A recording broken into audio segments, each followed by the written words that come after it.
Good evening, everybody. If I could ask everybody to take their seats, please, or stand behind the podium with your name on it. Thank you very much.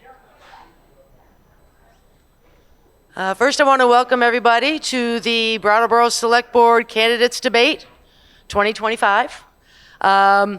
We thank everybody for coming, and my name is Melanie Winters. I'm the managing editor of the Brattleboro Reformer. And for the candidates we have here, we have quite a few candidates. I think more than in my 14 years of being with the Reformer, I think this is the most candidates that we've ever seen. We have two candidates running for the 3-year seat. We have Oscar Heller, and we have Jill Stahl-Tyler. There are 2 vacancies or open seats for the 1-year seat, and we have 6 candidates. Franz Reichsman, Richmond, I had it right the first time. I apologize. Okay. Richard Davis. Richard. Amanda Ellis-Thurber. Isaac Evans-Frantz. Cristina Shay-Onye. Shay-Onye. Okay. Yay, okay. Thank you very much. And Tim Wessel. Over there in the corner. Okay. Thank you all for coming. We also want to thank the Richards Group for underwriting tonight's debate and being a great community partner. At this time, I would like to introduce Amelia Darrow, a local attorney, a longtime resident, and our moderator for this evening.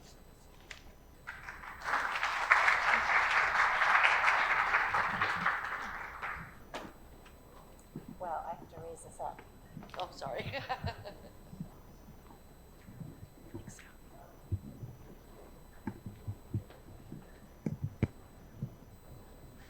Can everyone hear me? Great. Well, I want to thank everyone for coming and thank the candidates for being here. I'm honored to be asked to moderate what I initially thought was a forum, but turns out to be a debate. And I'm excited about this because debate has a time-honored practice of civic discourse, and it provides an opportunity not to just make statements or speeches. No one gets to make a speech tonight except me. And instead, we're really engaged in dialogue. And that's at the heart of debate. So before I get to the housekeeping part of this part of tonight's presentation, I wanted each of you to think about your reasons for being here. Take a moment and think, are you here because you want to learn more about each of these candidates? Are you here because you're supporting someone who's before you? Are you here because you care about this community and you care about where it's going? I'm guessing most of us are here for many reasons. And now I want you to think about your neighbors, the people here in this room and the people before you, maybe the people at home. Why are they here? Because tonight we're really not just thinking about what we need from these candidates individually, we're thinking about what we need as a community. And I believe that we all commonly have the same interests. And those are a place that we feel is a place we feel comfortable, we feel excited to be in every day, we feel a sense of meaning, purpose, that we are here doing something good, and that we're doing it together. And I think that each of these candidates here are here for those reasons. And I'd like to hear more about that from them. We have some very hot issues in this town, and some of those are appearing on our ballot, which I believe just came out in print today, and early voting has begun. So we're going to talk about some of those issues tonight. And I have questions to ask these candidates.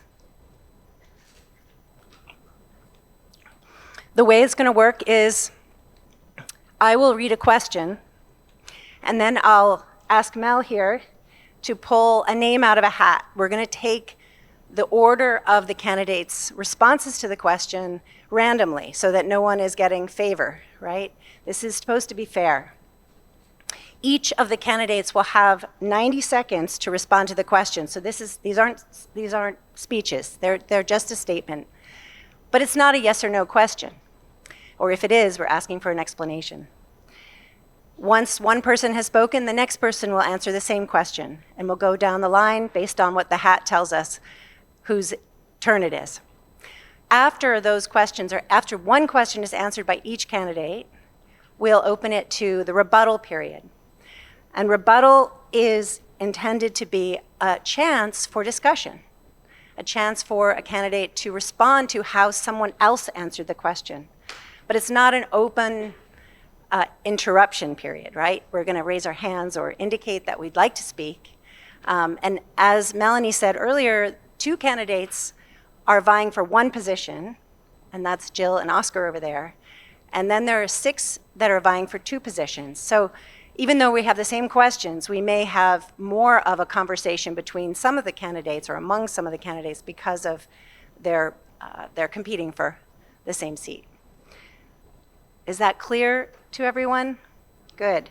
We're going to take 10 minutes on rebuttal, so that allows for the discussion. And then we'll move on to the next question, and we'll use the same format.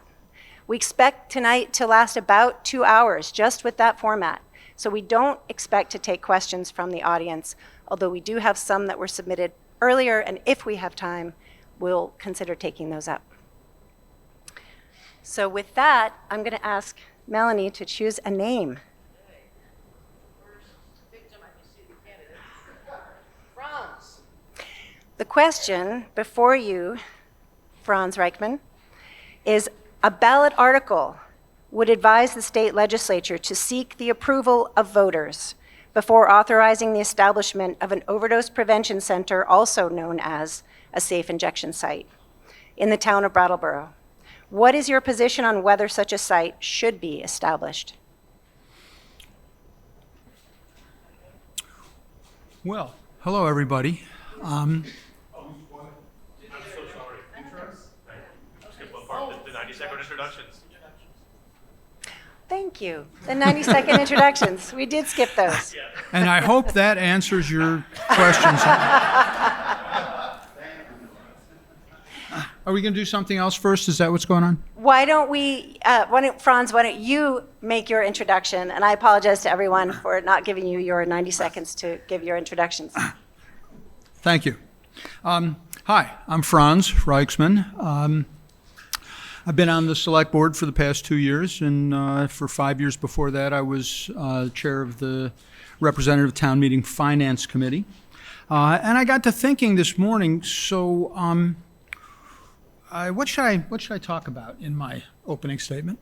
And what struck me was just the high level of interest in this year's elections and all the political questions floating around.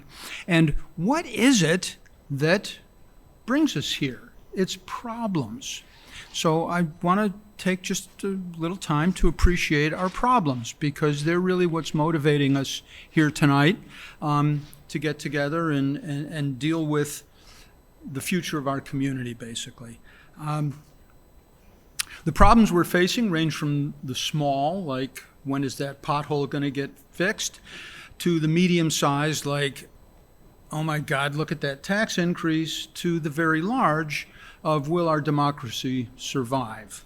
But I think our response to the problems is correct. Brattleboro's response, which is increased interest in community and in government.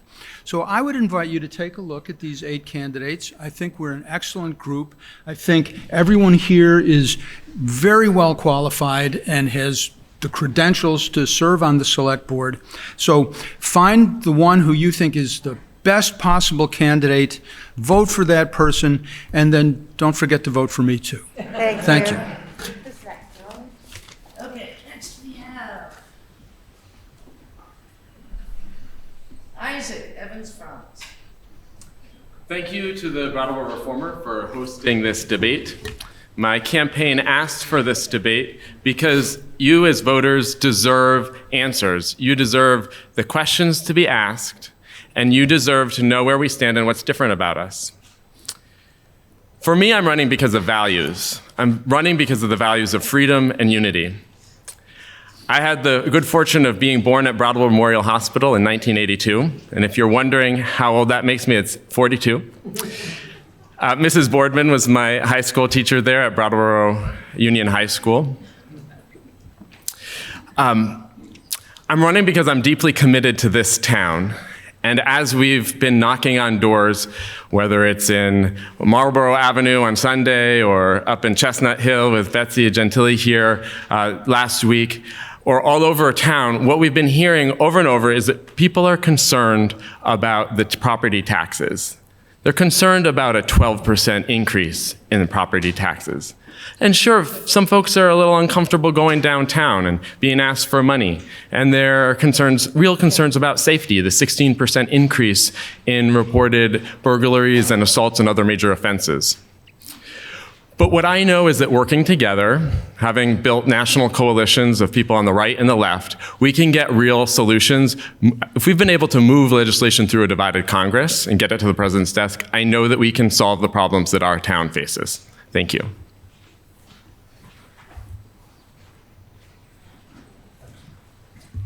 All right, next we have Richard Davis. Well, it's really great to see this many candidates, and it makes me realize that, at least on our level, on a very local level, democracy is alive and well, despite what may be happening at a higher level. And I think everybody knows what I'm referring to. In Brattleboro, taxes seem to be on everybody's mind, and I mean, almost everybody is impacted by the level of taxes and the increases, and it's very difficult for most people. As a candidate, I feel, and as a select board member, which I have been for the past year, I feel like what's important for a select board member is to be able to balance what the town needs and what the town can afford. But in order to figure out what that balance is, we have to listen to the people. So the question in my mind always is the most vocal part of a community the part you listen to? Or should we solicit and make a better effort at getting more of a sense of what public opinion is really all about? And it's very difficult when you're on the select board to understand what the majority of the public opinion is, but we do our best. And I hope that I can continue to do this using my level of common sense and my ability to listen to people and try to figure out what they need. Thank you, Richard. Okay, next one is Amanda. Thank Brattleboro Television and the Reformer and our audience here in the room and our audience at home. Thank you for coming out and participating. People in Brattleboro work hard. They want a leader who is a worker, a bridge builder, an innovator. I can be that leader, and I can do it with kindness and respect for all. A wise person told me, who's worked in town government for a long time, that if I got elected to select board, I should always remember these three core principles. The job of a select board member is to allocate the financial parts of that we pay in to allocate money towards municipal services in the most cost-effective way to the benefit of our taxpayers, and keep going back to those core principles. Sounds boring, but that is what town government can be. Brattleboro and Southern Vermont are on a knife's edge of economic disaster. Yes, we have community needs, and many of our community members are suffering. We need to come together with resources from our state government to address our needs, and at the same time, with good planning, we can grow our economy. Add to our grand list and make Brattleboro a place businesses can establish themselves. The same businesses pay taxes so that we can afford to be innovative and grow, while at the same time care for our neediest community members and be an affordable place to live. Thanks, Amanda. Okay, Jill is up. Thanks to all of you for coming out. I'm running because I'm deeply rooted here in Brattleboro. And I guess I was going to use this time to introduce myself. You guys have all gone on to topics, but the reason that I'm here, during my 30 years living here, or 35 years, I've been a local small business owner. I'm a mother to 3 children. All 3 of them went to the local public Brattleboro schools. I'm now the executive director at Community House. It's a residential program and a day school for children with emotional needs located, at that stop sign right before you go down into town. And I've volunteered for all sorts of things here and doing all sorts of fun stuff like driving for winter sports and baking the cupcakes and hosting the pasta parties and organizing an endowment and working with the school board, including 8 years on the school board and 5 years as chair. I've also written for the Reformer, and you've probably seen my name around here because I bug people all the time about hosting international exchange students, which, by the way, still looking for homes. And I'm also the current president of the Brattleboro Garden Club and sing with the choir. So I feel like I'm deeply rooted. But I'm running because I'm concerned about the safety in downtown Brattleboro. And my parents are dairy farmers, and they said, if you want to have something different, you better get to work and be a part of it. Thanks, Jill. Tim, you're up. Great, thank you, and thank you to the Reformer. What a lovely building we're in, and I'm really appreciative of the new format. I'm Tim Wessel. I served on the board.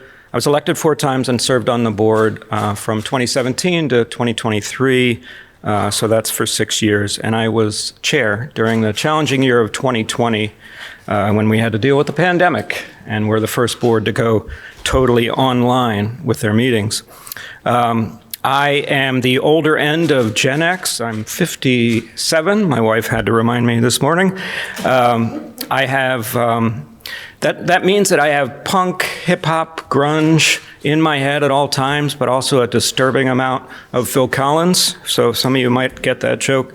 I have a 35-year-old son who is a musician and also might help you choose your cheese at the co-op, and a 7-year-old son, believe it or not, at Green Street School right now. So we are definitely downtown. We are embedded. We live and work here, my wife and I. And I should say, because we modified this from 2 minutes to 90 seconds, so I'm trying to cut out some stuff. I really hope I'll be reelected because this is a good moment for me, I think, to bring back some fiscal responsibility to the Brattleboro Select Board. So I'd like to be one of your choices to help do that. Thank you. Thanks, Tim. Oscar, it's your turn. My name's Oscar Heller. I'm running for one of the 3-year seats. I've been a town meeting rep for 7 or 8 years. I've been serving on Brattleboro's Finance Committee for the past 6, and I'm the chair this year. I'm very much a details and policy kind of guy. I'm leaving here to go back to my office and work for a couple hours finishing up this year's Finance Committee report. But that's not really what I'm going to be talking about tonight, because the thing that I have been hearing over and over again as I meet with people and talk to people and even, observe social media, as nightmarish as that can be, we need to find a way to find some common ground as a town. That is what I've been hearing that people are truly hungry for, and it's how I feel. I think that the last 12 months may have been the most divisive internally in Brattleboro that I can remember.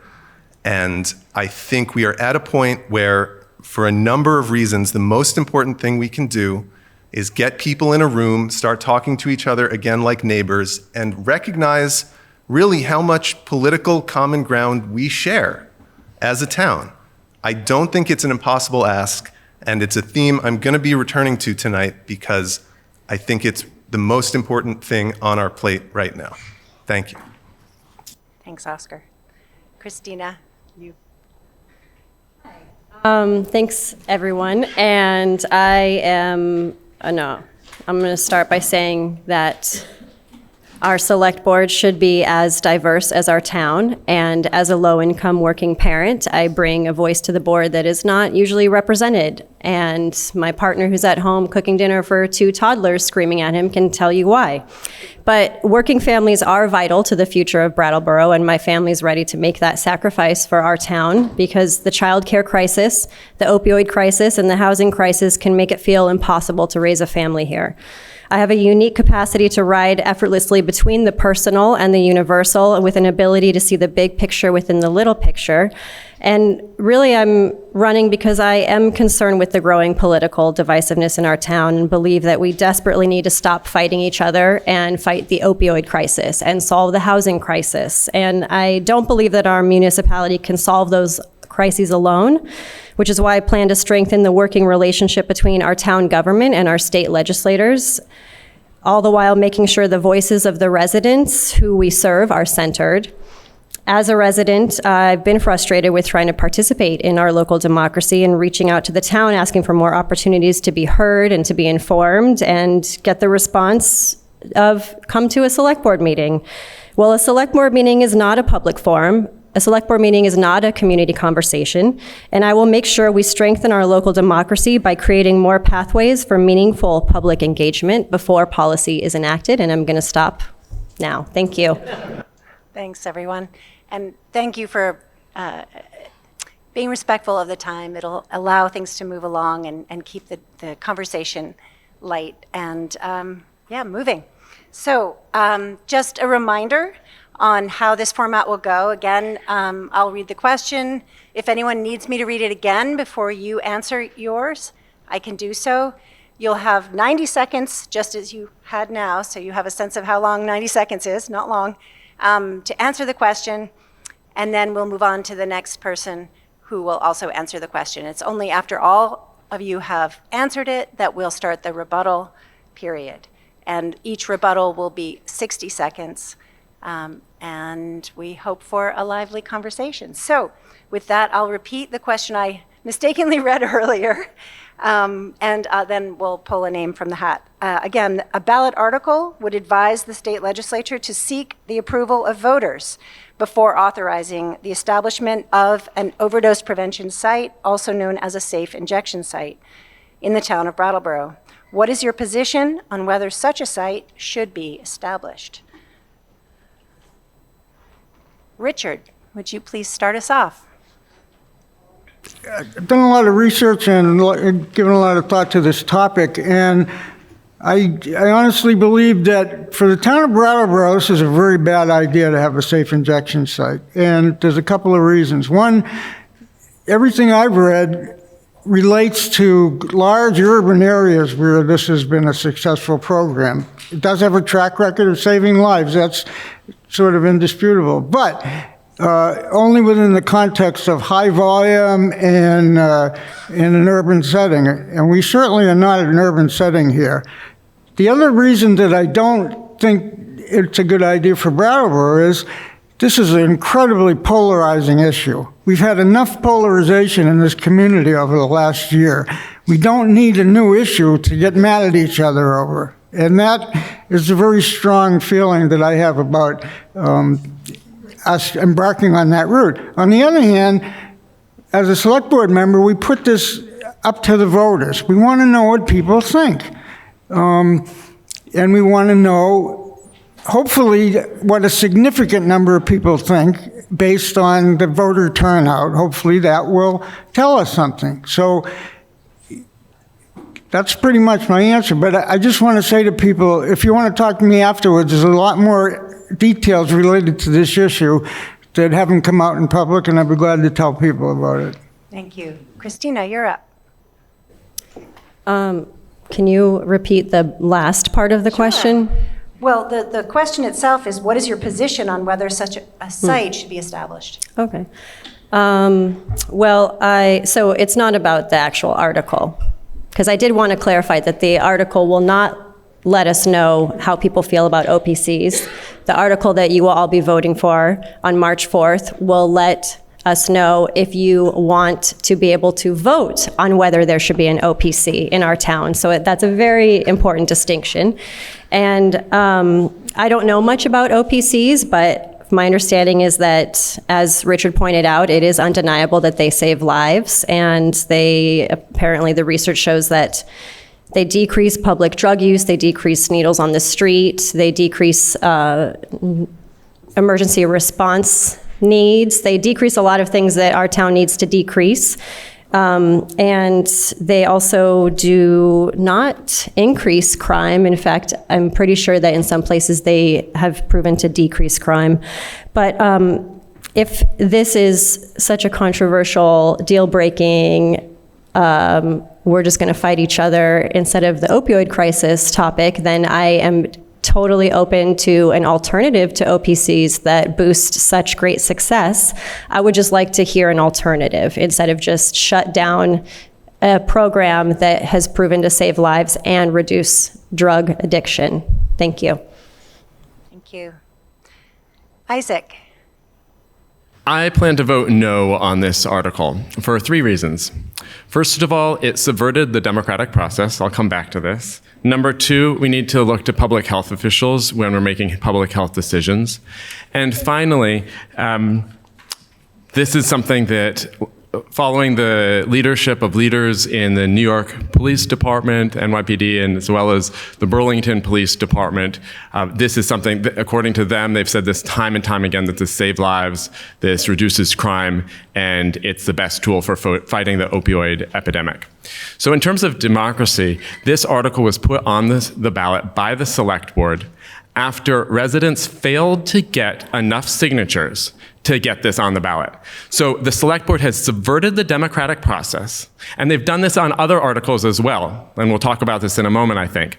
But when the Selectboard doesn't get, when a majority, so that's 3 out of 5, don't get what they want, they're putting those articles to the voters, subverting the processes that we have established. There's a certain number of votes that you need to get in order to get an article on the ballot, and that failed. They didn't get enough votes, so enough signatures. So we shouldn't be voting on this.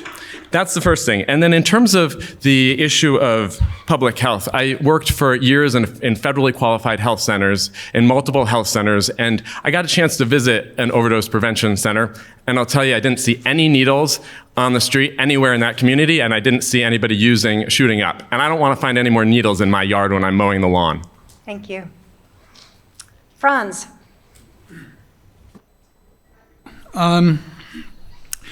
I'm against an overdose prevention center or safe injection site in Brattleboro. Before I went to medical school, I got a degree in public health from the University of Massachusetts and learned that there are 3 levels of prevention that we need to work on in public health matters: primary, secondary, and tertiary. And an overdose prevention center would classify as tertiary prevention. It could prevent some overdoses and some resulting deaths from that. The statistics on that are very hard to interpret. People may want to tell you that, oh, it shows this or oh, it shows that. I'm here to tell you that it doesn't show much. The research is very weak. It's in settings that are totally dissimilar to Brattleboro. I don't think you can draw any conclusions from that. What I want to focus on is primary prevention, not preventing just deaths in a situation where someone is injecting dangerous substances into their veins. I want to prevent people from starting on that habit. And I think an overdose prevention center works contrary to the primary prevention that will truly save lives in our community. Thank you. Not yet. Amanda. I appreciate everyone's comments on this. It's been really helpful to learn. So for 3.5 years before COVID, I worked in Greenfield, Massachusetts as a community mental health outpatient therapist. And I worked with a lot of people who were in recovery from opiates. To my knowledge, Greenfield does not have an overdose prevention center at this point, though it could have been a place that it would really benefit from. What we did have working in Greenfield was the state of Massachusetts, with copious amounts of rehabilitative service network within Western Massachusetts, the entire state of Massachusetts, which came from that really great tax base that the state of Massachusetts has. Mass Health was an amazing thing that served a lot of people. The bulwark and the structure of making an overdose prevention center possibly successful is emergency services, rehabilitative services, round works of supporting people to make a life possible after opiates. It can't just be an overdose prevention center. I'll stop there. Thank you. Oscar, you're up. Thank you. Well, I think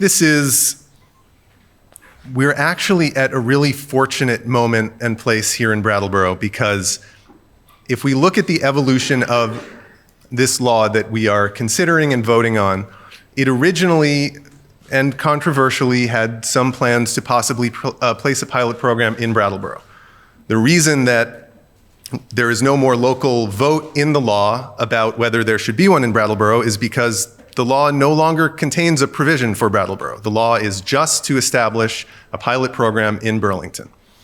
I think this gives us a really great opportunity, which is we don't have to look at studies that take place in big cities or in different states with different laws.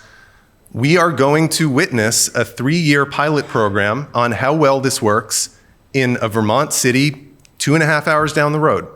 And this is something where we can come back in 3 years with real information and make a decision. And if Burlington says, my God, it was a disaster, we barely made a dent in overdose deaths, crime went up, it went over budget, no thank you, that's information we'll have in 3 years. And if Burlington says, wow, it was incredible. We saw a 30% reduction in overdose deaths. We saw a 15% reduction in police call volume, and we saved $1 million on top of our projections. That's information that we can use in 3 years to make a real decision. Thank you. Jill. So I'm the one who collected the petition signatures and brought this to the select board. I could answer the question, but I feel like I could also answer some of the misstatements that are said. Amelia, which would you like me to do? It's up to you how to use your time. So Isaac was saying that somehow the select board has subverted the process. The town charter is very clear, if you go to read it, that there are 2 ways to get things onto the ballot. One way is to go to the select board and ask them to consider putting something on the ballot.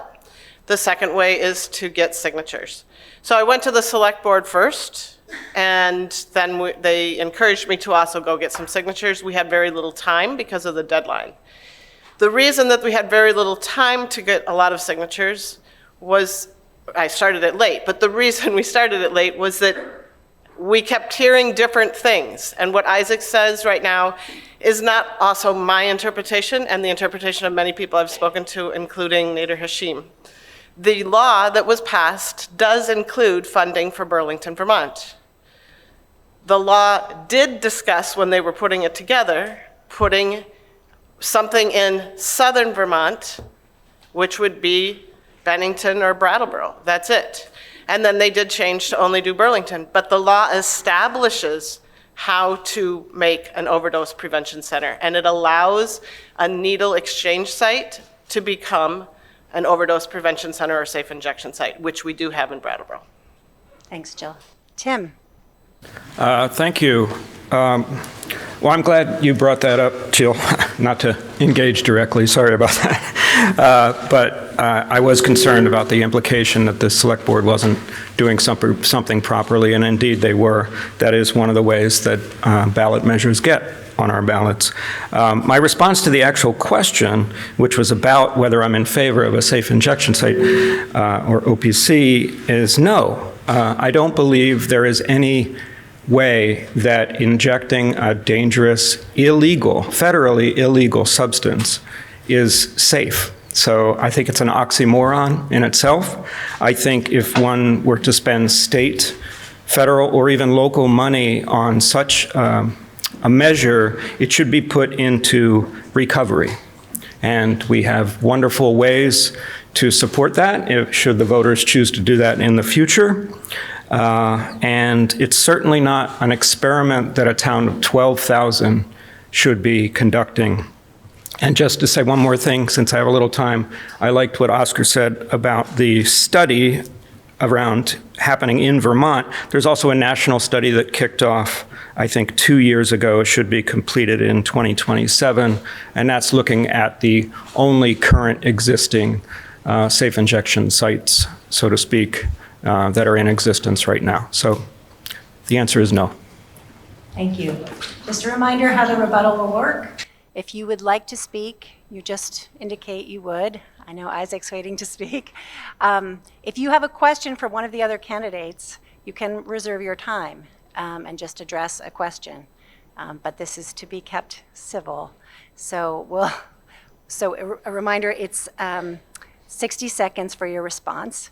And then if someone wants to respond to Isaac, you can just raise your hand. And I see Amanda has raised her hand. Go ahead, Isaac. I want to respond to Jill to clarify that I did not say that it was illegal what the select board did. I said it undermined the democratic process because there are two ways you can do it. One is the select board can put an article on the ballot. The other way is that any resident can get enough petition signatures, like Cristina did for overturning the ordinance, right? So she did that. She got all the signatures.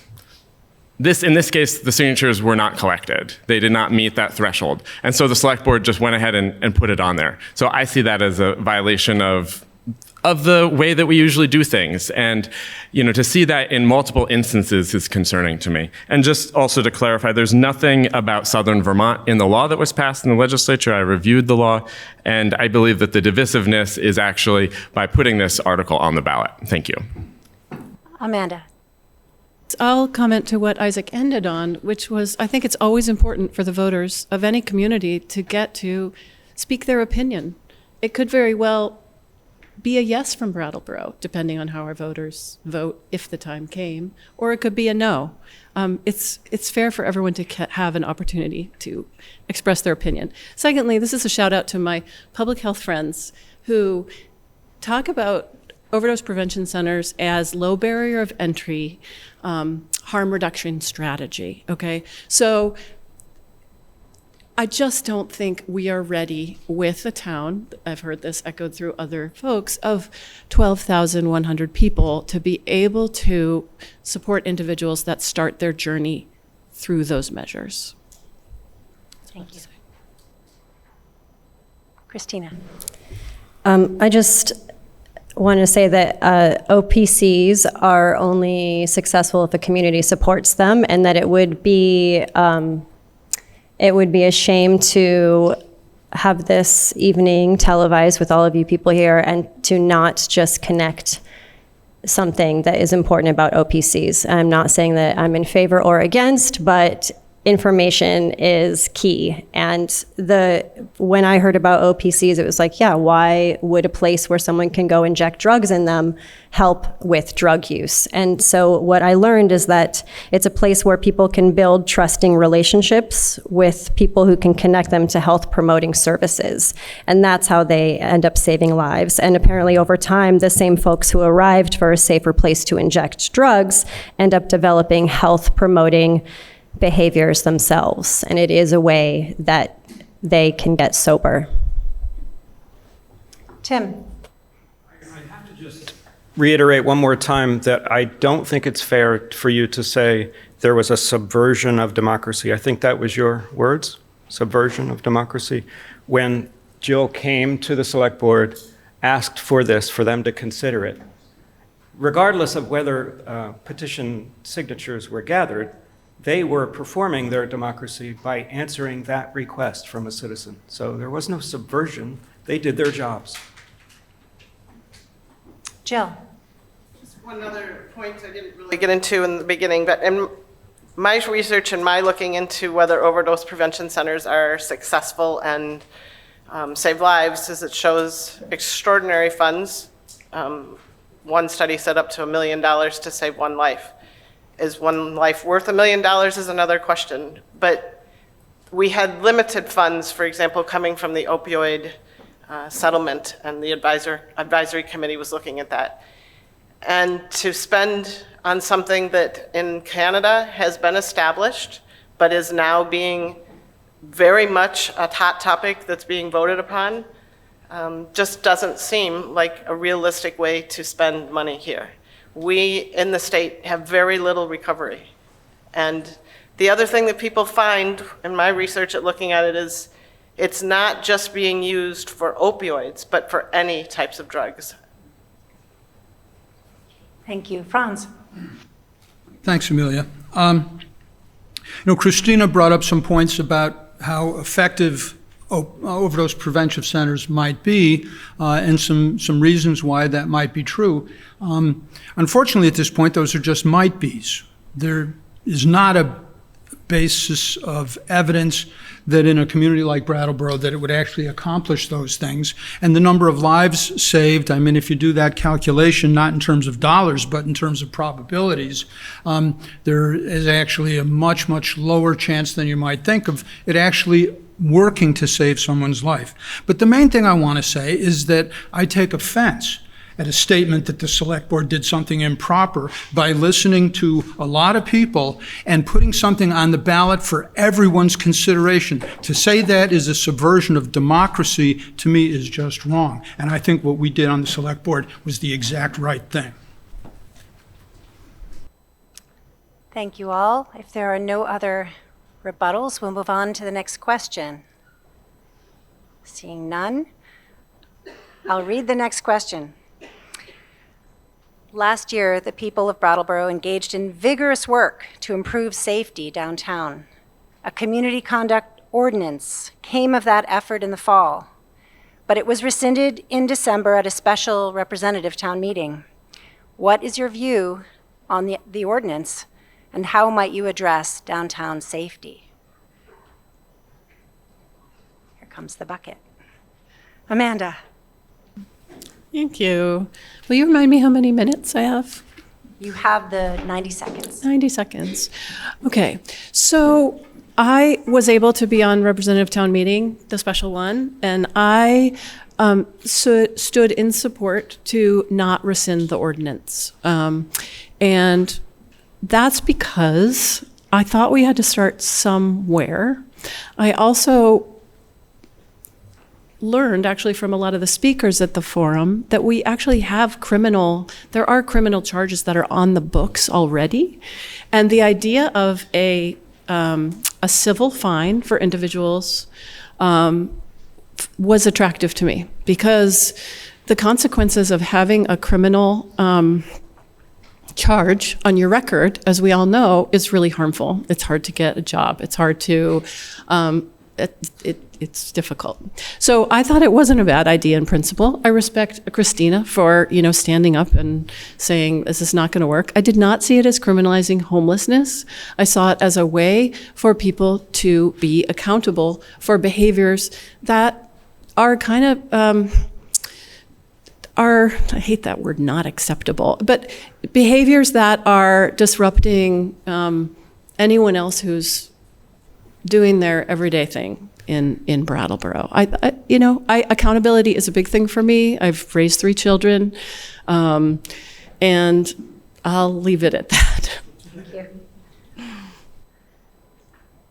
Cristina. I was hoping it wasn't going to be me next. Well, if you aren't sick of hearing what I think about the acceptable community conduct ordinance, here we go. I didn't think that was going to be your question. I thought it was going to be the article, and that is going to be for everyone's vote on March 4th, asking if we want the Select Board to enact an ordinance that outlines what is acceptable and unacceptable behavior in our town. And I thought about how, this is where the nuances come in. That, sure, that sounds great. Let's have a civil charge so that people don't have problems getting a job in the future. Yeah, we really need to dig into some details about that, because for one, the fact that there are civil charges means that the way the ordinance was written, it would have all gone through the town manager's office. The town manager is the person who manages our entire town. We are currently missing 2 department heads, and the town manager has a huge job to do, not just facilitating civil charges. But I also was thinking about how acceptable behavior could we possibly write an ordinance that prohibits folks from videotaping others without their permission in their worst moments of their life and putting it on the internet without their permission. Is that acceptable community conduct? Can we write an ordinance banning that in our town? Probably that would infringe on someone's constitutional rights, and that's why we can't write that ordinance. So as we're looking forward to what behaviors we can prohibit and not prohibit, we really need to make sure that we're not infringing on people's constitutional rights, because they don't. Yeah. We'll come back during rebuttal if you need to speak more. Isaac, you're up. As my team has been knocking on doors around Brattleboro, we keep on hearing concerns about safety. And we also, and I would say this is even the bigger concern, are hearing concerns about people walking downtown and being asked for money. And I sometimes feel uncomfortable with that too. And I will be honest that growing up in this community, I think I probably felt safer as a teenager walking around Brattleboro at night than sometimes I have felt in recent years. So we do need action, and I agree with Amanda that we have to start somewhere. I just believe that we need to start somewhere that actually works, somewhere where we have evidence that this policy has some chance. The community conduct ordinance, there were 2 parts of it. There was the downtown behavior part, which was challenging because it didn't have the buy-in from social service providers whose services were being named in the ordinance. And then the other part was this high response properties piece, which I think we're going to get to. But that's been proven to actually decrease calls to the police because people are afraid to call the police when you're finding the landlords. So it has this perverse effect. And I just spoke about this with Chief Norma Hardy, the police chief, that about this data from all these states that have actually made it illegal to have this sort of ordinance. So that's why I voted to overturn the ordinance. Thank you. And I just want to remind you, this was a 2-part question. So there was a part about how did you view the ordinance, but there is a part about how would you address downtown safety. So I know it's not much time, but we're really looking for where do we go from here. Okay, Oscar. Oh, great. Well, it's an important question. I am a town meeting rep. I was at the special town meeting, and when I sat down to start it, my feeling was very much, I'm 55-45 skeptical on this. I'm not sure this is the right thing. And then over the course of the discussion, I was reminded by various speakers of the different individual problems I had with the ordinance that over time added up to me at the end voting to overturn it. The unfortunate reality was that that was the only action we could take, was to vote yes or no, up or down on the ordinance. We couldn't amend it. We couldn't try to make it better. And for me, the half about high response rate properties was problematic enough that I wasn't happy having the ordinance on the books. To quickly get to the second part of the question, I think we are actually making great strides in terms of much more tangible things regarding downtown safety right now. The funding for the BRAT team and the police substation downtown are direct actions that the select board has taken that nobody has overturned, that are designed to address concerns that people felt about safety downtown. Those we're barely into the first couple months on that. So I think all we need to do is watch and wait and see how this next year goes. And the unfortunate reality, I think, for Brattleboro is that we can't make these huge investments often. We don't have those kinds of resources. So we've just made a big one. Let's see how it plays out and go from there. I think we're on the right track. Thank you. Thank you. Richard, you're up. When the safety issue first started to boil up, the select board and Chief Harding Police Department, we came together and everybody talked and developed a plan. I think it's a sound plan, but the ordinance was sort of added on to this and became part of the plan. I voted against it not because I had issues with the actual content of the ordinance, but because I felt it was a little bit of, it was premature and sort of overkill in a sense that I felt, let's see what happens with these other measures that we have in place. You get the Brat team, they want to relocate a satellite police department downtown, and they've added a few more police officers. That's a lot of new stuff for Brattleboro, and I really believe that that would probably push us in the right direction, and that's exactly what happened. Everybody I've talked to so far that engages in downtown activities feels a little bit safer now. I think we've seen results. I still think we don't need to implement that ordinance right now. We can hold it off, but maybe if things don't improve and they don't get better, especially with the warm weather, because I think that's going to be a real test, then maybe we need another measure. And I don't know if it's the ordinance or not. It may be something else. Thank you. Jill? So for the first half of the question, yes, I voted. I was elected in, and I was one of the representative town meeting people that said, yes, let's leave it. It was a convoluted question. So yes, I supported the ordinance. The ordinance is not perfect. It had the ability to be changed. I felt we needed to start somewhere. Personally, have a daughter that was going to CCV the last 2 years who was chased by people and had to run into a store to get away. I've had personal experience at Community House with a lot of crime, a lot of things that I don't think I want to go into right here, but it's the downtown situation is untenable the way it was. And I felt that we were in a crisis situation, and if that was one way to go at it, let's try it. How to go forward? I think we're doing a bunch of things, as the select board members that are on here are saying. We've put social workers embedded with the police. There's 4 of them now started. We've put on 3 more police that are in this year's budget as well. We've changed to the downtown police station and the presence there. The one Brattleboro attempt to pull in the nonprofits and start to work together more. I think we need to look at zoning when we are approving all of these housing units and the expansion of something like the Dalem Chalet. Where's the safety plan as a part of that? And then I think we also need to talk about the Massachusetts law that's starting in July that says that anyone who has a felony conviction can no longer go into the shelters in Massachusetts, and be prepared for whether they want to come up here. Thank you. Tim? Thank you. I was in support of the ordinance. I've served on the select board long enough to know that it's quite easy to modify if some of those concerns of the folks that convinced RTM to vote against it came true. It would be easy to modify. Unlike another candidate here, I don't have a team, I have a family. I have a 7-year-old who I walk around and interact downtown all the time. And I think community conduct, even though I initially didn't really like the name, it's kind of weird, but when you think of it, civil society depends on some real agreements amongst citizens that they will behave kindly to each other, that they will be good citizens. And so that's all that the select board, I think, was trying to do. And I did vote for it. And if I'm elected to the select board, I will work with the new board to bring this back to the board, and we'll take a look at everything again, and we'll see if we can pass it once again. Thank you.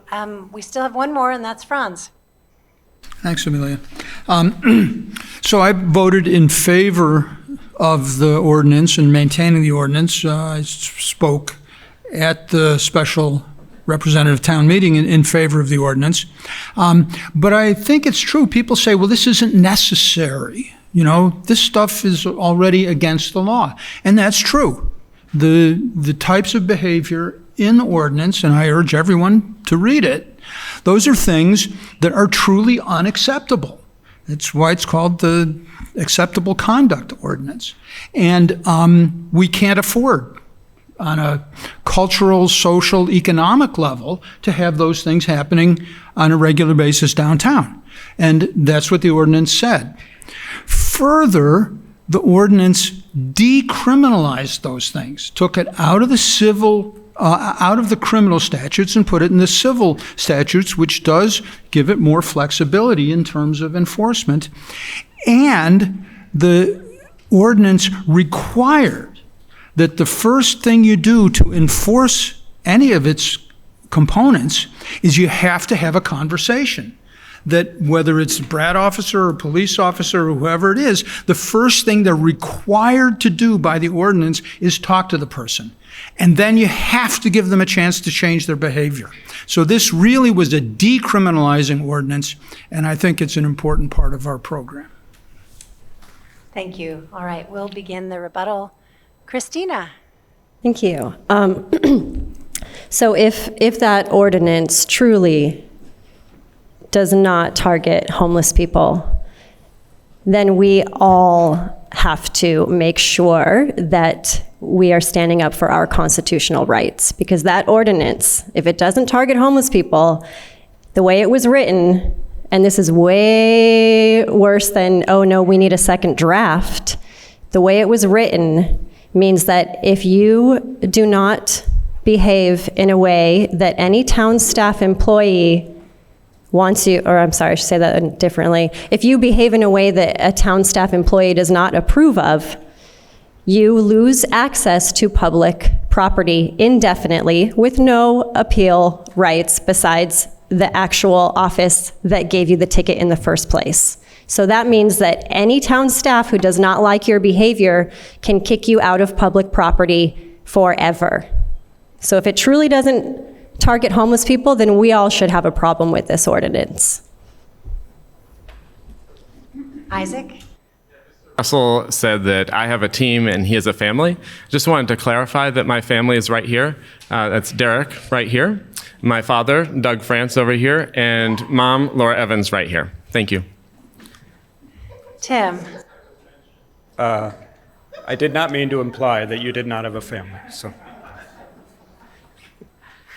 Amanda? Ran in a race this summer in the Democratic primary for representative for District 7. And I had a lot of groups that I got together to talk with me about what was important to them. And one of the groups was high school students and newly graduated high school students. And what they asked of me, they said, we want to see more accountability in our town and actually in our school. And we're frustrated by that. And so when I think about that idea of accountability and being able to say, I made a mistake, and that includes my kid. If my kid was at a bar and was like getting into a fight with somebody on the street, certainly they should get a ticket. Absolutely. They're not immune. It's everybody. We're all accountable to one another.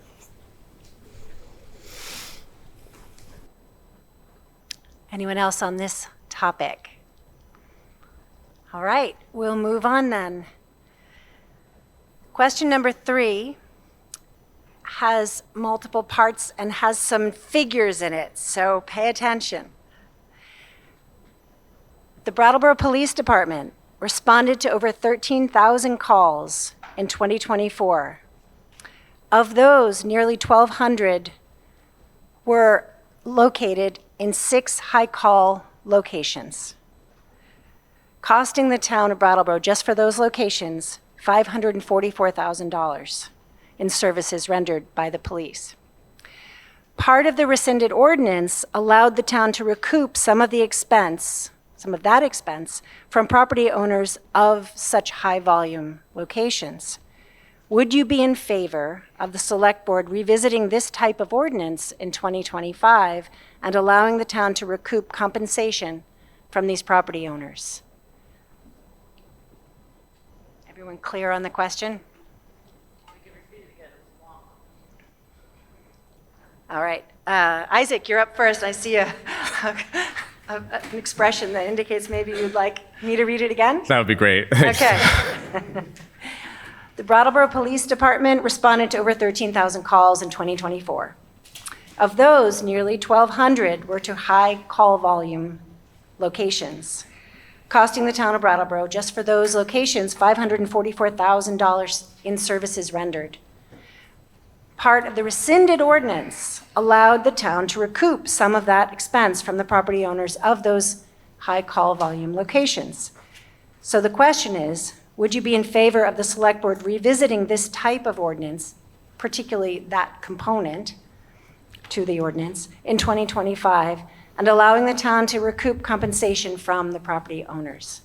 No, I would not be in favor of revisiting that sort of ordinance, but I would be in favor of us working closely with the state legislature. I've already been speaking with Representative Ian Goodnow and other property owners, residents, neighbors, and tenants about how we can change state policy to make it easier to remove drug trafficking from our community. Because what we are seeing is that there is a situation where traffickers are coming in or sending people into our community who are displacing residents who are vulnerable, and it's causing problems and violence for our community. And that's why we've seen these increase in burglaries and assaults and other violence. So what we need to do is to make sure that everybody has the right and the tools that they need to live comfortably and safely, because I'm hearing stories I'm talking to the police chief, talking to the assistant police chief, talking to the town manager, talking to the assistant town manager, and talking to a lot of other people, everyday people around our town.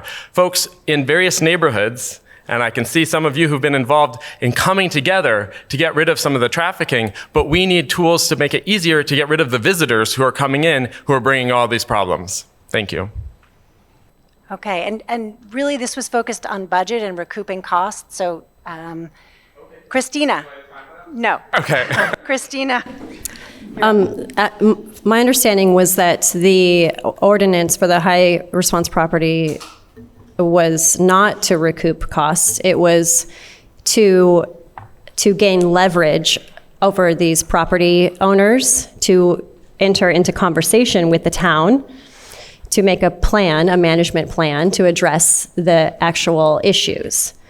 And my issue with this part of the ordinance was that it was also infringing on people's constitutional rights to call the police. Vermont state courts have already decided that calling the police is constitutionally protected, and that any ordinance that chills that right is unconstitutional. And considering that there's 6 locations, we already know what those locations are, and our town can already enter into conversations with those locations. We do not need to cast such a wide net that half of our residents now don't have equal access to calling the police.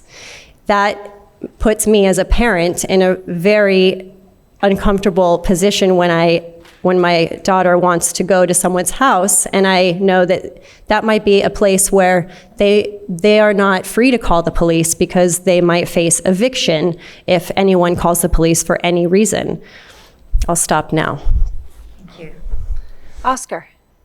I did mention just now that this half of the ordinance would have been enough for me on its own to vote to overturn the whole thing. So the ordinance as written, I had big problems with. That said, the problem we're talking about here is very real, and we need to find a solution.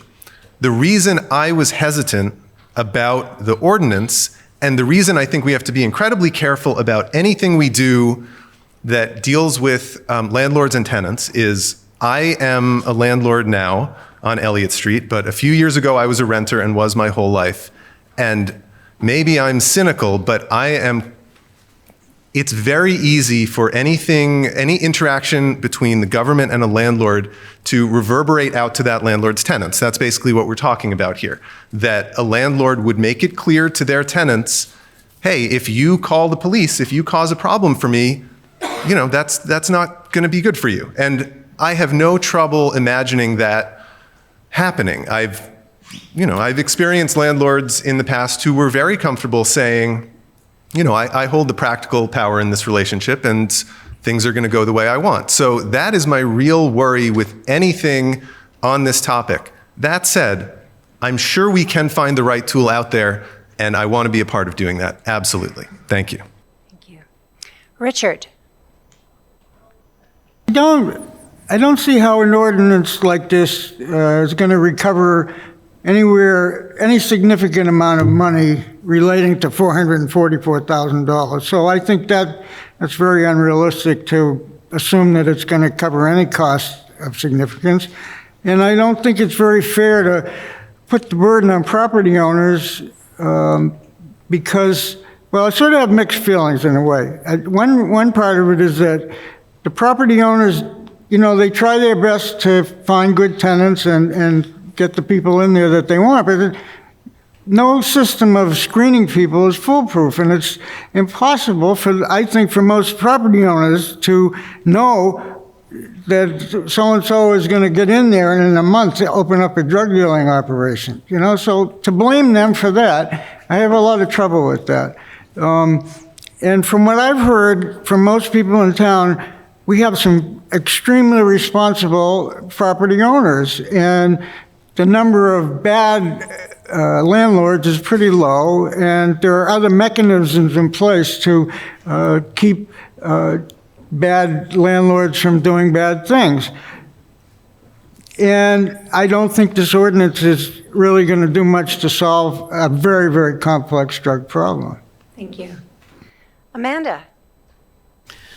Thank you. I appreciate what everyone had to say. I'm going to come at it from a different angle.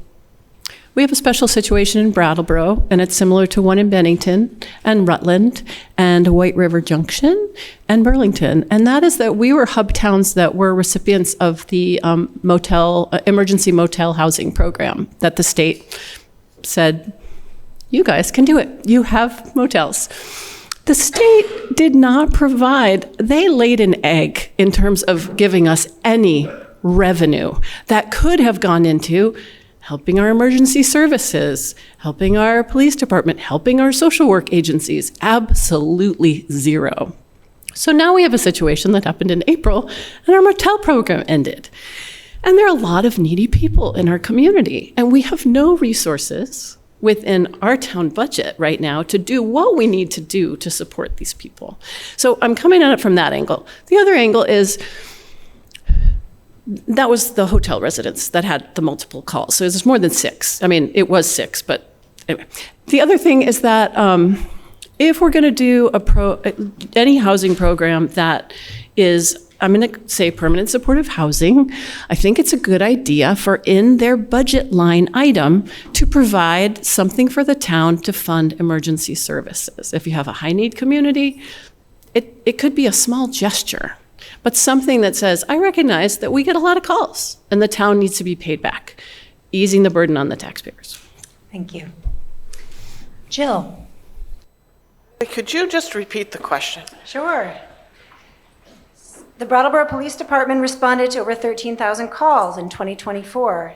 Of those, nearly 1,200 were to 6 high-call locations, costing the town of Brattleboro, just for those locations, $544,000 in services rendered.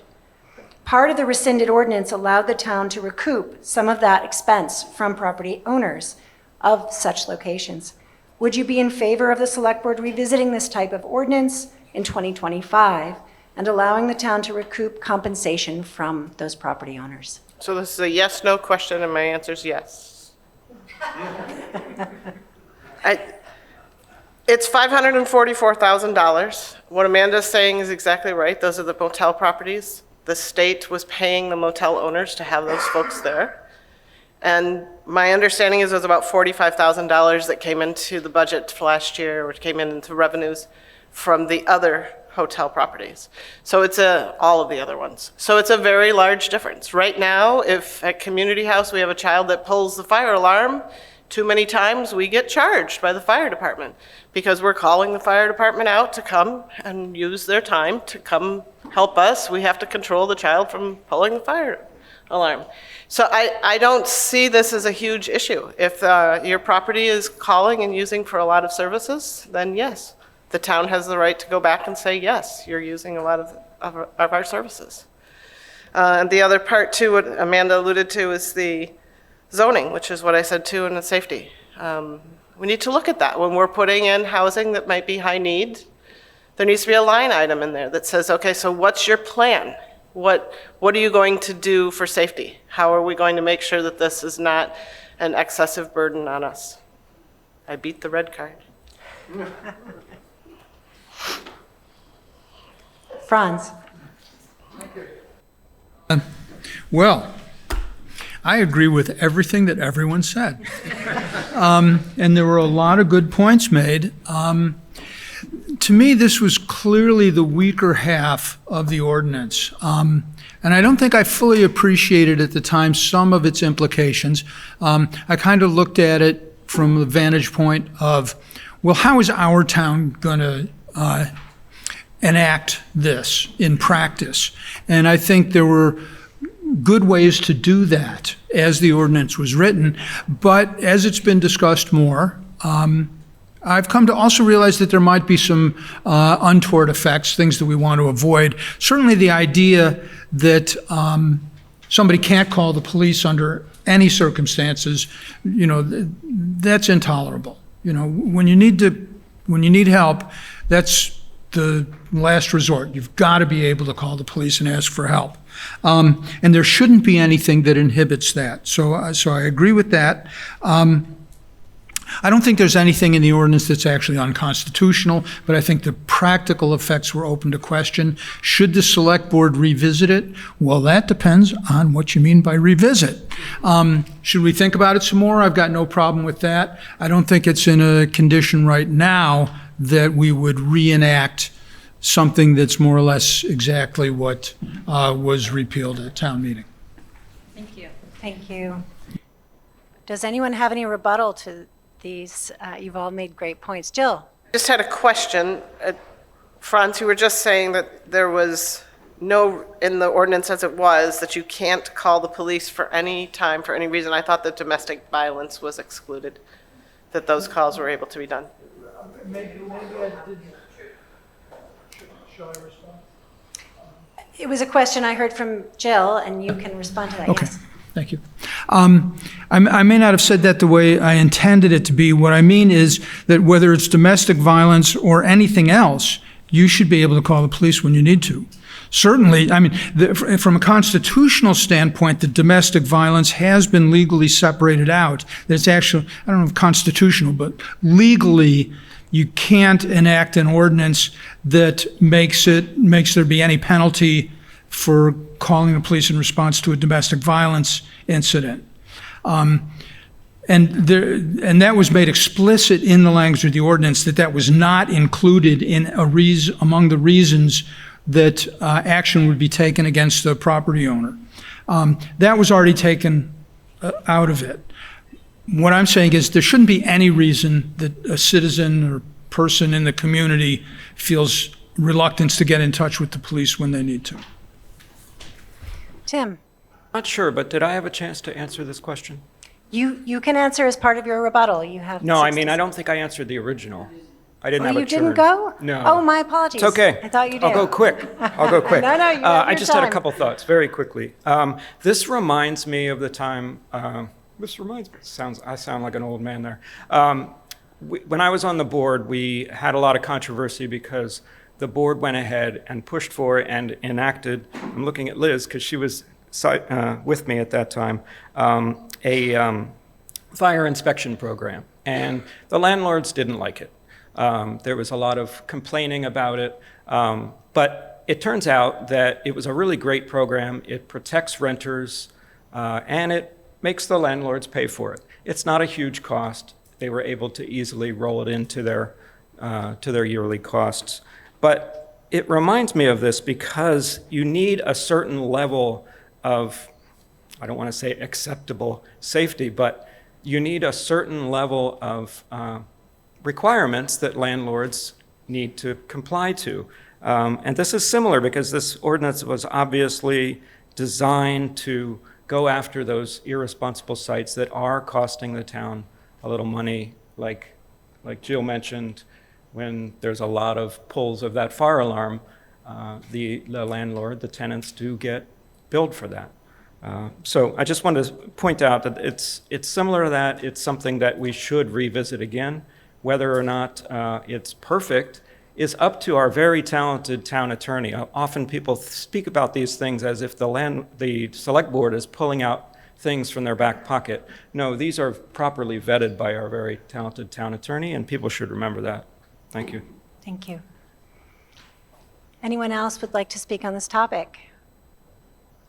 All right. I'll just let you know that we're about 45 minutes from the end of the program tonight. We still have 2 more questions, so I think we're on track. So we'll move on to question 4. Moving squarely into budget. In its budget, the town of Brattleboro supports many local human service organizations, in addition to its other budget items. What is your position on 2% of the fiscal year 25 general fund budget of nearly, so 2% would be $500,000, directed for human services funding in fiscal year 2026? And first of you, if you need me to repeat it, let me know. Jill. Oh. Okay, so I guess the first thing I want to say is that I'm not a fan of the way this is worded, the idea that it's the human services budget, and then I hear people saying that, well, that's all the town spends, and if we can spend so much on sidewalks and so much, I'm going to sneeze, sorry, we should be able to spend on people. Sorry. So we really do actually spend on other things, and that to me are truly part of the human services budget. We are spending on the BRAT team that has now just come into place. Those are social workers that are actually within our budget. We have 3 new police officers. We have fire department staff, EMS staff that are going out and helping with social calls, Narcan and overdose situations. So we're spending a lot more money than just what people call the human services portion of the budget. The human services portion of the budget, I'd rather call donations, which is really what it is. I'm also frustrated by the people in town that say, well, that we don't have any control over that, we don't have any process for that. We do. We have a whole committee. People spend a lot of time, and I thank them for that time because it's not an easy job, I'm sure, to see the good work that's being done. I'm done. I'm red card. Okay. All right, Tim. Thank you. So all of the organizations that are funded, or of course partially funded by the human services line item every year, are absolutely doing an amazing job. And the committee does an amazing job deciding the limited amount of funds that go to which and for which reasons. It's a really hard job to serve on that committee because it's always going to be limited no matter what RTM sets the funding at. But for years I have been sounding the alarm that the amount is too high. In 2018 it was $128,000. If you do the math, even with 2018 overall budget, that came to less than half of 1%. So, and then around 2020, 2021, we meaning RTM, came up with the idea of doing a percentage of the previous year's budget. Pretty good solution, but I objected when it got to be over 1%. So my feeling now is that we're hearing from our community that $500,000 or pushing $500,000 is too much for whatever you'd like to call it, because these organizations are not absolutely dependent on the town's contribution. They are part of the matrix of how they fund themselves.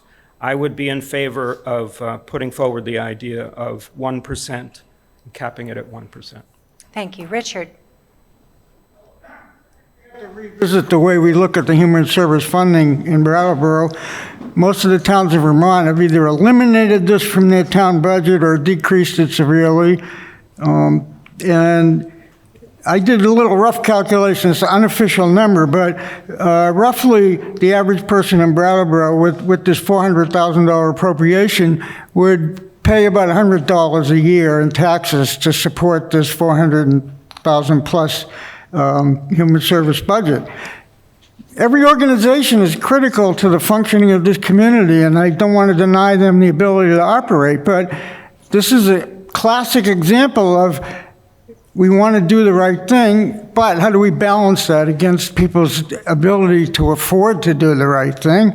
And do we have to cut this because this family is thinking of moving out of town because this has just pushed them right over the edge. I've started 3 nonprofits, and I've worked for 46 years in the human service area. I have a pretty good understanding of how these things work. And I think Tim just said it. I don't think they're going to go out of business because we cut their funding. It'll be a little harder, but they can do it.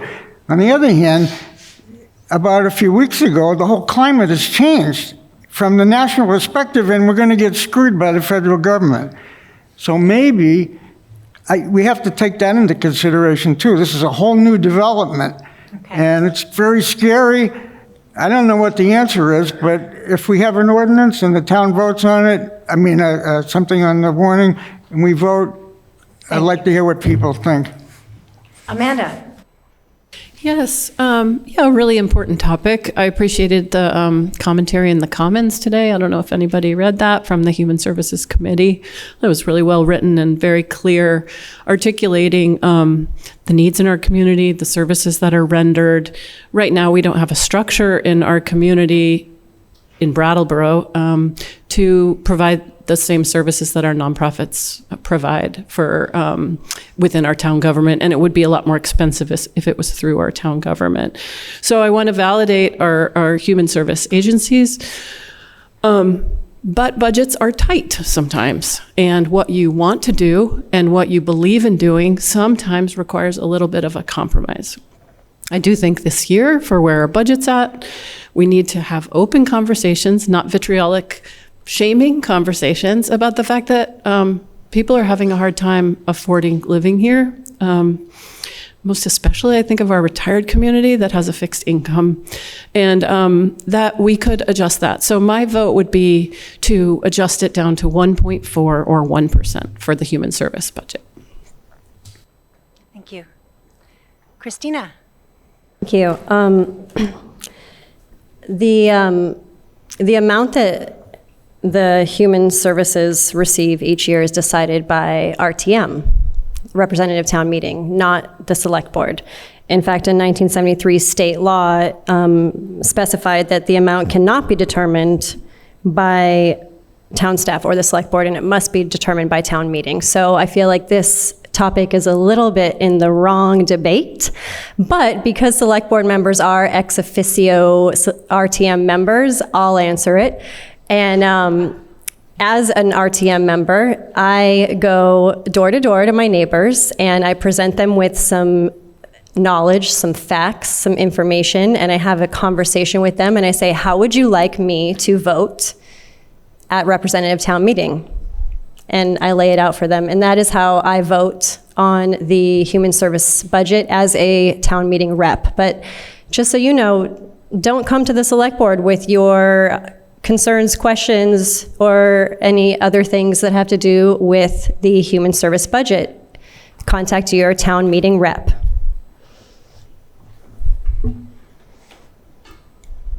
Franz. Thank you. Hey, that's what I think too. In fact, I think there's no right answer to this.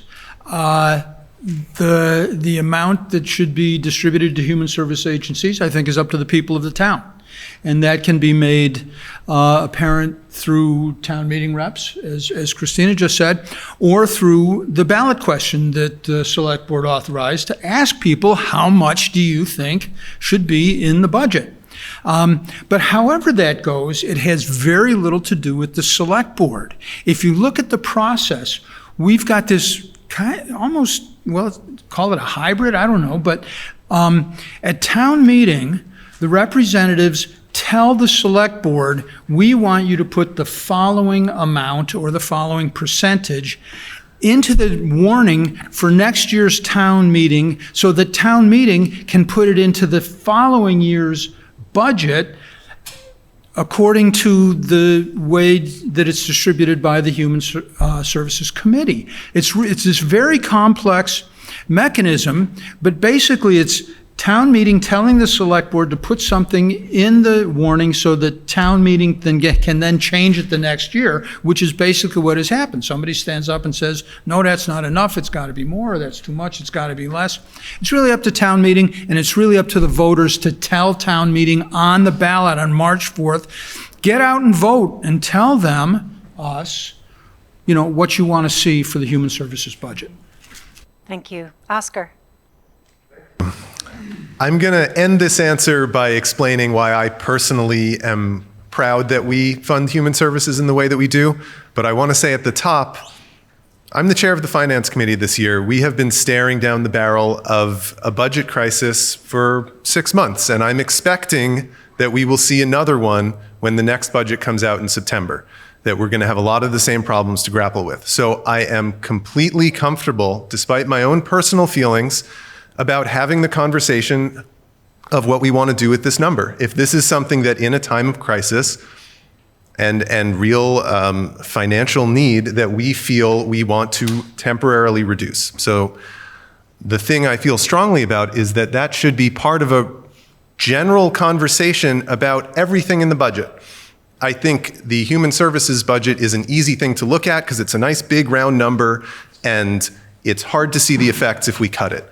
But what we really need to have in this town, and I think have been lacking for a couple years, is a really robust community budgeting process where we talk seriously about what do we need, what do we want, what are we willing to pay for.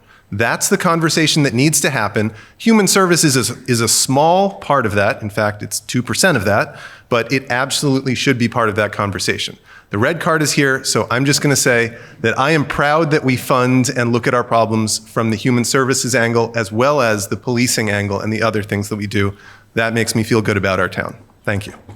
Thank you. And Isaac. In this room has served on the Human Services Committee. Thank you, Beth. Thank you, Dad, for your service. I know you have a rubric and you have a careful process by which you go through this, and I'm grateful for the organizations that are on there, like the Brattleboro Center for Children, Senior Meals, Women's Freedom Center, Hospice, The Root, where Derek works, and all the organizations that are doing such important work in our community. This represents 2% of our budget. 65% of our budget is personnel.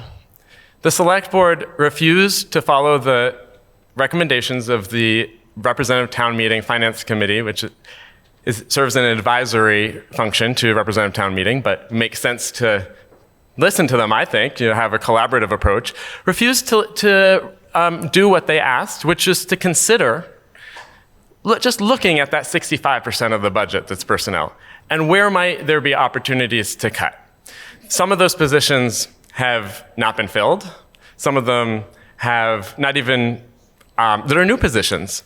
And so when we're looking at the budget, we should be looking at the whole budget and not just cherry picking the 2% that's for human services.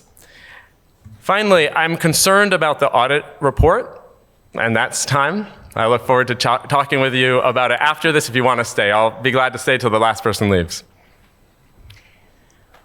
So this is the rebuttal period, and you remember the question. So Amanda, I see your hand up.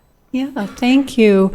I want to say that I too, I want to echo what Oscar said. I'm really proud that Brattleboro has always been a caring community. I tried to look back at how long the human services funding existed in our budget. I can see it as far back as 2005. So as a lot of people were here, raise your hand if you were here in 2005. So, and that is important, who we are. And I think of organizations that were places where I volunteered with my kids, Loaves and Fishes, the Overflow Shelter in the Baptist Church. And, at that time, things have changed. We have fentanyl in our community, and I think people feel less confident being able to help. But I'd love to reinvigorate that so we can fund our more institution agencies, but also that we come together to really help people out. Anyone else want to weigh in? Cristina. Say that I know the topic is the 2% and the human services budget, but really the question that we have to ask if we keep the big picture in mind is who is going to take care of our sick and our elders and our young when their parents can't actually get paid to work? who's going to take care of these people in our community? That's really the question that we have to ask, and not just zero in on dollar signs. Thank you. Tim, I think you had your hand up. I sort of changed my mind, but now I've changed it back. I think I just want to point out, I try to point this out every RTM because people sort of lose the picture a little bit, but it's kind of obvious, but everyone should remember, and I'll say this again, in late March, we will always have an increase unless there is zero increase in the overall budget. When you have your set 1% contributed to this fund, it's always going to go up because our budget is always going to go up a little. So an increase each year is built in. And I think what you're going to find with the vote that's about to happen is that our taxpayers are not happy with the amount of this percentage and the out of whack nature it is compared to other towns. We are not a rich community. We can't afford it. We need to cut it down. Richard. Anybody who wants to cut personnel from the budget, please go hang out with the highway department, hang out with the police department. Actually meet the people that work for this town. We have an incredibly dedicated, competent group of people who are running a town on, there's not a lot of frills there, probably none. Also consider the fact that there's 151 town employees. Probably all of them are family people. Let's say 2, 3, 4 people, 15 times 4, that's 500 or 600 people. These are all people that go downtown, that shop, that pay taxes also in our community. It's a lot of people's lives that would be affected. Is this where we want to make our cuts? If you want to make the cuts, let's hear about it. I want to know who you want to cut. Oscar. Richard, I think you know I have a great deal of respect and fondness for you, so that's where this is coming from. I think there has been reporting, I have seen headlines such as, Finance Committee says cut staff, etc. That's not my personal position. My position is very simply that we all have our own household budgets. If your job changes and you have less money, you need to change what you do. And you can't do that in a short-term way. You have to consciously decide, I'm going to eat out half as much. I'm going to move to a smaller apartment. These are the only ways you can sustainably change the amount you are spending. So I think we have a responsibility to look at everything in the budget. And as other people have made the point, there are very few ways to sustainably decrease our budget if you refuse to consider anything that could impact staff. I have great relationships with a lot of people on town staff too, and I don't doubt their value for a minute, but I think we need to have the conversation, that's all. Yeah, Jill. The question was basic. It was about just human services and the amount, but I'm a little sad, I don't know what your last question is, that we're not talking a little bit more about how to impact the entire town's future. There's an auditor said something so simplistic to me that I was like, ha. But he's right, of course. You only can decrease cost or increase revenues or do both if you're looking at a budget crisis. And all we're talking about here is decreasing cost and looking at tightening the belt. I'd like to have more vision and more thought about where we're going and how we can increase revenue and not just be looking at decreasing. Franz. In that vein, and relating to something Oscar said, I think questions about the budget process are very important. Specifically, looking into future budgets as far as we can, which is certainly imperfect, but we need to take very serious steps to anticipate our potential budget futures and make allowances for them in our current spending so that we are not overspending on things that might lead us into budget problems in the future.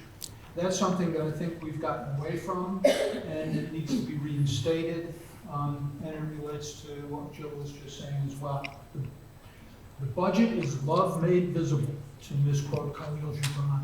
And, but it's where you see what we truly value in town, and we need to be looking at that in a much more organized and future-oriented fashion.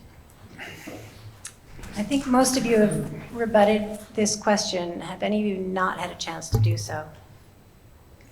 Jill, I see your hand. You just want to make a brief comment? Yeah, real quickly. Cristina. Oh, I'm That's so sorry. okay. Cristina. I just wanted to say, and I'm only going to do this because you're an incumbent, Franz, but there was nothing stopping you from reinstating that in the last 3 years. You could have reinstated the long-term planning for the last 3 years, and you didn't do it. Just wanted to point that out. Very briefly, Franz. We need to move on. Cristina, you aren't in a position to have seen what I advocated for. I don't make decisions on the select board. I offer ideas, and then there's 5 people who make those decisions. Thank you. I believe open meeting law means that I did get to see that. The next question should bring us toward where Jill, I believe, was headed in her last comment. So I'd like you all to dig deeply now and look ahead. The question is, and we'll take it in turn like we have been, how would you improve safety and services in Brattleboro to create a vibrant downtown and a thriving local economy? And how do you plan to support our local business community and downtown residents impacted by issues with public health and safety downtown? This is a big one. You might need to read that again. I'll gladly read it again. How would you improve safety and services in Brattleboro to create a vibrant downtown and a thriving local economy? And how do you plan to support our local business community and downtown residents impacted by issues with public health and safety downtown? And the first person is Tim. Okay. Well, I have always held that it is not the responsibility of the town of Brattleboro, capital T, to make sure we're talking about municipal government and what our tax money pays for, to directly support downtown businesses, for instance. We're not a community like Dover. Dover actually directly supports, with tax money, businesses in that town. And it might be appropriate for them. But I am of the opinion that when pulling the Gen X card here again, if you build it, they will come. If you build a welcoming, a safe, a comfortable downtown and rest of Brattleboro, people will want to come here and shop. People will want to live here, and people will want to work here. And that is the role of the select board and RTM and town government in general, is to create that atmosphere and that space. And I think the current board did a good job setting us on a path with the Brett team. Chief Hardy, I was on the board that hired Chief Hardy. I'm very proud of the work she does with the BPD. And just the most recent meeting, you saw amazing reports of collaborations through not only the town, but of our vast community social service organizations. So Thank you. That's the path we need to take. Oscar. That's great. Thank you. I was actually hoping that I would randomly follow you, because I'm going to offer a slightly different approach. What I would actually like to see from the select board is a little more in the way of hands-on, sleeves rolled up, practical leadership on this issue. What I have been thinking about the last couple days and discussing with people is that let's take a simple, single economic problem we know we have, which is there are a series of empty storefronts, closed businesses, unrented properties in town. It's a problem and it's visible, but it's finite. It's a relatively small number of opportunities. So what I would like to do is establish a select board task force to deal with this, to work on this, with 2 members of the Select Board, representatives from local development agencies like the Chamber of Commerce, the DBA, BDCC, probably a member of the Town Planning Department, and put those places on a list, on a clipboard in pencil, and work through them. Call the building owners, say, can we support you in some way? Is there a roadblock, something that's keeping you from being able to rent this? Reach out on the other end, talk to business owners or people who might want to move into a bigger space or people who might need an opportunity or a connection. I think with a little bit of elbow grease, the Select Board could make some really important connections with really not much in the way of resources and money. I think this is an opportunity for elbow grease and really applying ourselves. And the card is waving now, so goodbye. Isaac. Well, we have a couple of challenges here. The state has a labor shortage, and we also have a housing shortage, which make it difficult. But I want to talk about 3 people who have done really interesting things that inspired me, and that I think as a select board we can encourage more of this sort of thing. So one is Mr. DeGray, who is my basketball coach in 6th grade. He went around planting all those flowers. You know what I'm talking about, all those flower boxes? I see a lot of nodding heads. You know, bringing that energy, that beauty to our town, just everyday people stepping up and doing what needs to be done to make this a beautiful town. I want to talk about Kaz at the co-op, who is an employee who worked to address the concerns that you brought up around safety and helping this community come together. So there were 4 to 5 shoplifting events every day at the co-op. Now it's down to fewer than 1 a week. And that was because of the relationship building that he did with people in the community who are around and building trust, giving a piece of pizza, some cold water in the summer. You know that cold water cooler by the pedestrian bridge over the Whetstone Brook? So that kind of coming together, that collaborative approach is something that we need. And then finally, I was talking with Betsy Gentili here, who used to run the Brattleboro Chamber of Commerce, and she reminded me about the program that was the food entrepreneurship program. And I love to see other opportunities to connect folks who need a hand and are ready to work and local employers. Thanks. Thank you. Amanda. Yeah. Thank you, Betsy, for your service at the Chamber of Commerce. That's so great. Yeah. So I'm kind of off of other folks here. Like mini grants would be great. I'm just kind of feeding off of Oscar's ideas, and it's just great. I know a lot of young people, because my kids are 25, 22, and 19, who want to come back here, but we don't have good paying jobs, and they don't like all the vitriol that's getting spewed on Facebook back and forth, and they don't like there are barriers. So I want to decrease those barriers. Say, welcome back. Start your small business. Entrepreneurship, food entrepreneurship is a great thing that we can do. And we are so well located. We have 3 exits off I-91. Sky's the limit. We've got New Hampshire, Massachusetts to market products and also bring people in that have dollars to spend.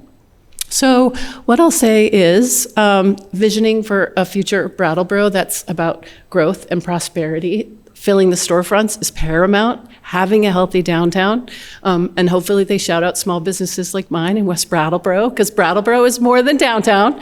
And I'll leave it there. Thank you. Richard. Well, we're making progress on the safety issue. I think most people in town have noticed a difference. And from what I've heard from Chief Hardy, this may be a pretty remarkable turnaround, because other towns are starting to ask her, what are you doing? And we may end up going from being a town where everybody's afraid to walk downtown to a town that becomes a model for all the other towns of Vermont to make their town safer. So we may be on a trajectory. I hope we are. It'll be wonderful. The other thing that I think, obviously the Downtown Business Alliance does a lot of work trying to attract businesses, and I believe they're doing the best they can, but it's still not enough. It's not even close to enough. We need to attract more businesses to this community, and I don't think there's a magic bullet, but we still have to keep working at it. The other thing that you don't hear often about for improving a community and attracting businesses and people that come here is recreation. If you look at other towns of Vermont, bike trails. They have a variety of recreational opportunities within their towns. That is a big magnet, and I consider recreation as an economic development tool.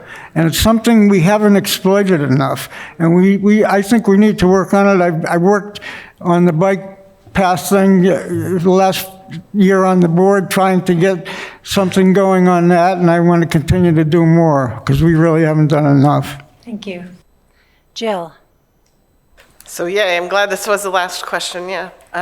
So I think our first thing is that nobody's going to come downtown, nobody's going to come to Brattleboro, period, if we don't have a safe downtown. So I echo what you're saying, that Richard, that we are working on that. And I think that our budget this year, should it be passed, is really focused on that. So once people are able to come downtown and feel happy about coming downtown, then I think we need to have our budget looking forward in that long-term planning financially, so that we're not putting ourselves behind the 8 ball. And then a laser focus on the downtown, that there shouldn't be empty storefronts, but pull together the people that can help with that, so that there's like the BDCC does a lot of stuff that we don't really hear a lot about them.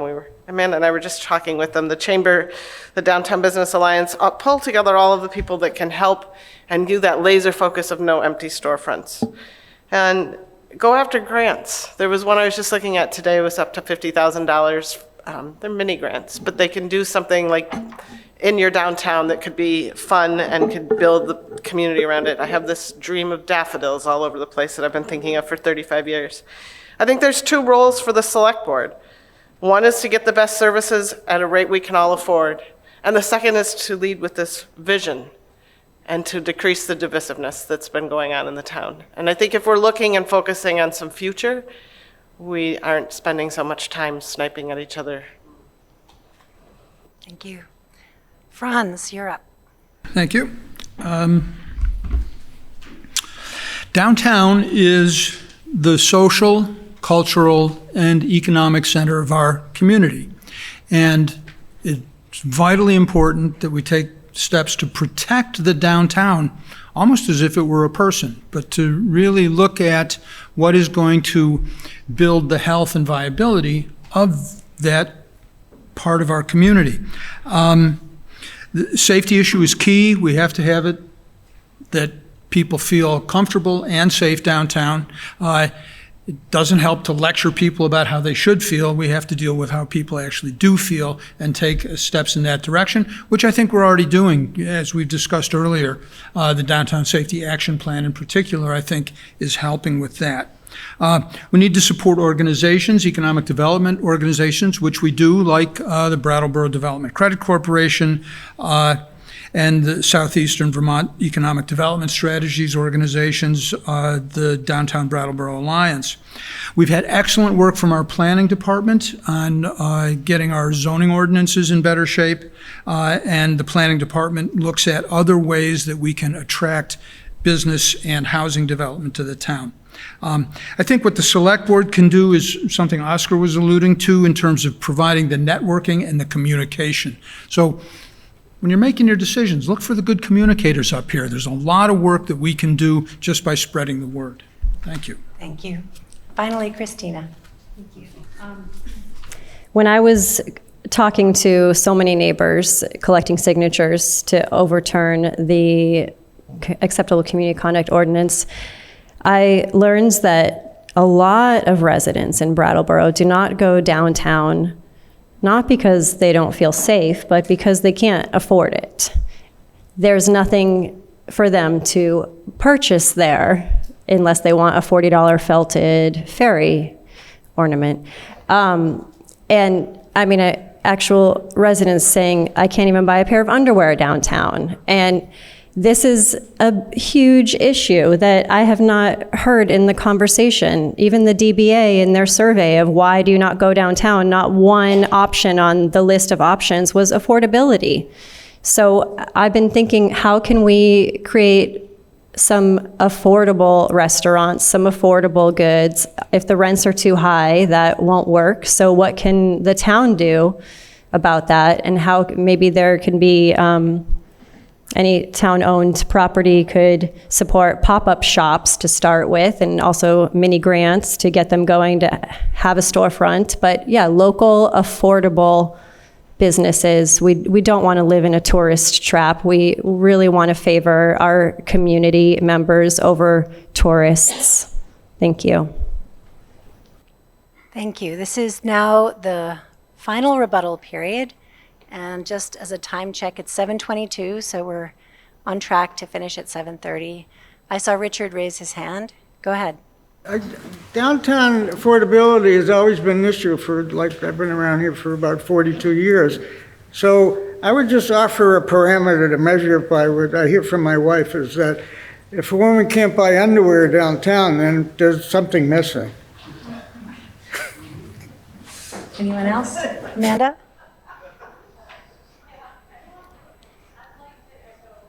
As point, balance. We need balance. We don't need just hoity-toity shops. We need balance. That's critical. It's critical to get everybody downtown and have full access. Underwear or not, Peter Fish Case is here. Could you start carrying underwear at Burroughs? That is one, actually, a very affordable sports shop that we have in our downtown that has been run for years, and fully appreciative of that. So I think we should be careful to judge, open to change, and yes, balance. Oscar? Thank you. I want to end on a slightly different note, and Fish is here, so I'm going to talk about narrative. No, it's fine. We've talked a ton about problems tonight, and they do exist, but recently I was sort of confronted with a different lens, which is sometimes idly, with no hope, as a millennial, I will look online and see what houses are for sale. And the reality is that if something attractive goes on sale in Brattleboro, it sells instantly. If you put an apartment up for rent, it rents instantly. There is huge demand and appreciation for what Brattleboro is. It really is a special, attractive place, even with all its problems. So it's something that we have to shepherd and be careful with and take care of, but it's also something that we should be proud of and not walk around thinking, it's the end of the world and this is a terrible place to live. This is a wonderful place to live. So it's really more about maintenance and care for me, and I think we can do a lot of good. A really exciting conversation on this last question, and I think any of these people would be great to work with on issues like this. That was the most animated I think I've heard a discussion of this sort for a while, so that was awesome. Thank you all. Thank you. Would anyone else like to speak on this topic? Isaac? I really appreciated, Amanda, what you said about the sky is the limit, because there is so much potential that Brattleboro has. I am so proud just looking out at this room. All you came to this debate, right? All these candidates are here running, and all of you who are watching online. There is so much human potential, and the natural beauty, the agricultural traditions that we have, the food production, there is so much opportunity for us, and I'm so excited to work with all of you, regardless of where we are a couple months from now, to create that community that we want. Cristina?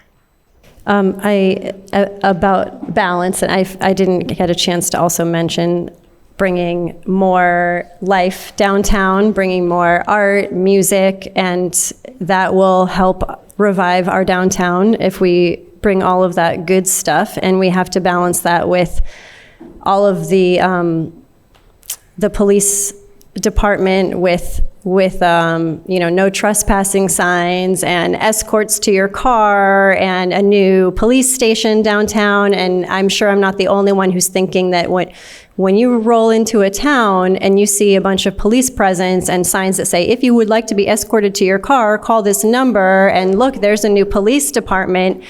It's not like, oh, I love this town. I can't wait to visit again. You're kind of looking around like, what's going on around here? So we really have to balance all of that effort with some more life and art and music and that. Red card. Bye. Amanda? If we could end by telling the audience how to be able to reach us and where to find out more information about us. Just any other comments on this particular topic before we move to that? Tim? Just because we mostly ended on a pretty upbeat and positive, forward-thinking comments there. I just wanted to remind everybody that there are two amazing things about to happen in our town. One is this ski jump that's internationally known, and it really is something to be proud of. And the other is a committee that my wife works on very tirelessly called Winter Carnival, and that is amazing family-friendly activities that are going to be happening starting Saturday. It's kind of like a board thing, you know, so we're all practicing to uplift our town as well as do the right thing for our town. So, Thank you. thank you. Jill? Coming back to the idea that, Tim's said it, and I've said it a lot. I'm stealing it from tonight, but I do say it on a regular basis. If you build it, they will come. And I feel like some of the stuff that we do here has been great for building the town. I'm a little nostalgic for the heifer stroll and some of the highlights that event was. But I'm from the Midwest originally, have relatives that come out often, and they walk around downtown and they see all the flowers and they're like, I think it's so beautiful here. And curiously, Cristina, my family has seen the signs for the police escorts and they're like, oh, that's really nice. Your police would even help us if for some reason I felt like I needed. I mean, they didn't take offense to it at all, that it was seen the opposite way from them. So I'm happy that we're talking on such a positive note and looking at good ways to move the town forward. Thank you. Franz? I began my remarks this evening by saying what a well-qualified, diverse, and talented group of candidates you have up here. And I think my opinion has been borne out by this discussion. For me personally, it's great to be a part of this group. And I think anybody out there, your problem is going to be deciding who you really like the most, because I think this is just a first-rate group of candidates. And your job now is to vote on March 4th. Make sure you do that. Thank you. Early voting starting tomorrow. Or early voting. Thank you. Yes. Thank you all for your participation.